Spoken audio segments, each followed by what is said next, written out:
Let the scriptures speak for themselves. Also, Eusebius's correspondent Marinus, when he asked his question to Eusebius, it's clear that Mark 16:9 is in the text that Marinus is using.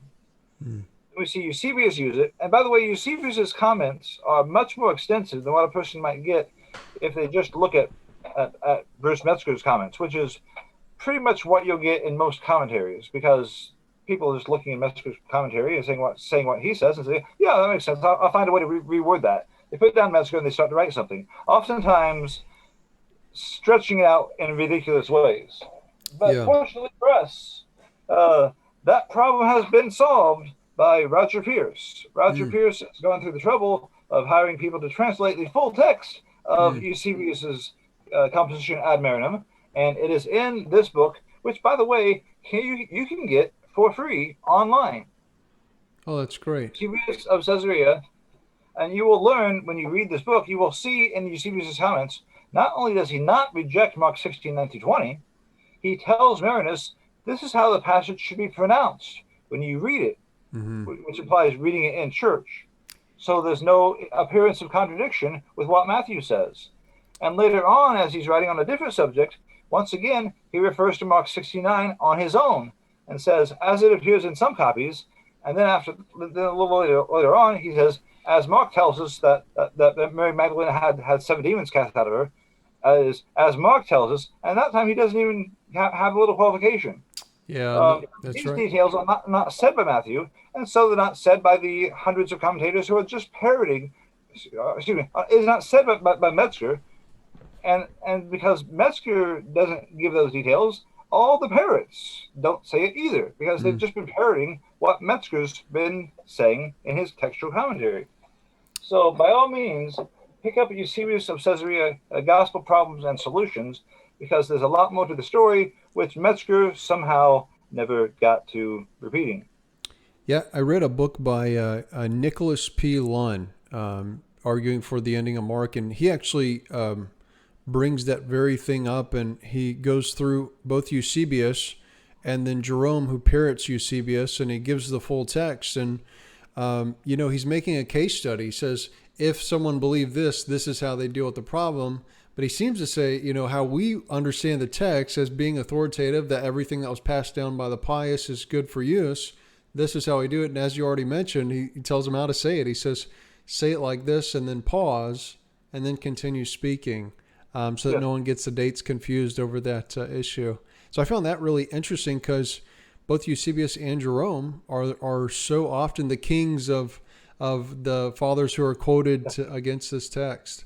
Yes, and in that case, it seems like Eusebius and Jerome are both reporting this, but as D.C. Parker acknowledged in the Living Text of the Gospels, D.C. Parker says Jerome's testimony is worthless because Jerome is simply recycling the work of Eusebius. You can almost picture Jerome sitting with a copy of Eusebius's composition Ad Marinus on his desk, deciding how much of this he should leave out and how much he should condense it, because everything he's passing on to Hedibia, he's putting into Latin what Eusebius had written in Greek.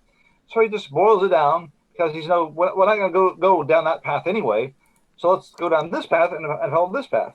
So yeah, that's right. So Jerome is very, very clearly just recycling Eusebius, and so often I see commentaries where they treat them like they have nothing to do with each other when they clearly do. Also, in the case of Jerome, we mentioned the Philologion before. When Jerome is talking about the Philologion in about the year 417 against the Pelagians, or to the Pelagians, he mentions that he found the person who's embedded in the composition found the Philologion in several copies, especially the Greek codices.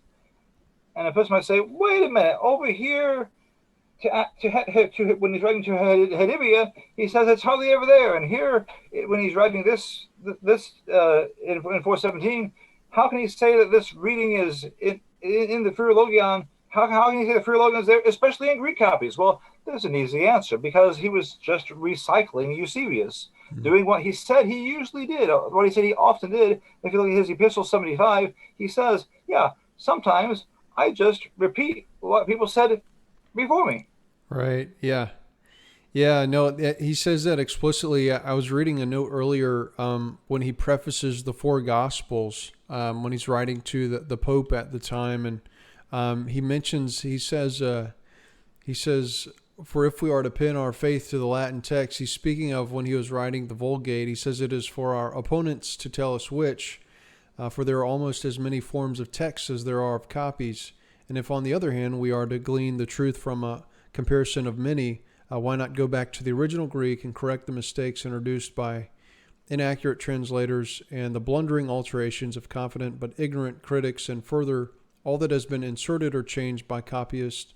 He says more asleep than awake. But he goes on to say, speak of this. And what I find interesting is that the Vulgate, it does contain the longer ending of Mark. So it seems